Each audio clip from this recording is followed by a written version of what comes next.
Who's fighting who in Syria? Well, it's not as simple as official forces versus rebels. The main rebel group, the Free Syrian Army, or FSA, was formed in late 2011 by civilians and army defectors. But many different anti-government brigades and battalions sprang up across Syria. An internationally backed meeting was called to try and unify them, and the Supreme Military Council was established. 5 military councils were appointed to different fronts within the country. General Salim Idris heads the control room in Turkey and tries to coordinate fighting.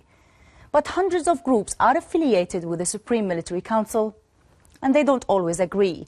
And it gets more complicated. There are also fighters with links to Al-Qaeda. The most well-known is the Islamic State of Iraq and Sham, or ISIS, made up of mainly foreign fighters with a radical Islamist agenda. They are opposed by most of the rebels. So, where are they all?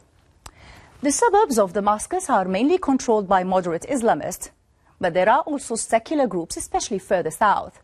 The government controls most of Homs, but some areas are controlled by Islamist or moderate rebels. Hama and the coast are also mainly under government control, but there are rebels in the mountains around Idlib, with Al-Qaeda fighters the most powerful there. And on the Eastern Front, there is another group in the mix, with Kurdish rebels joining the fight. It's most complicated in the north. Almost all the different brigades operate here, with fierce clashes taking place between Al-Qaeda's ISIS and the FSA. And it's this development that has forced the rebels groups to reunite and refocus the battle. It's no longer only just about toppling President Assad, but also eliminating Al-Qaeda from Syria.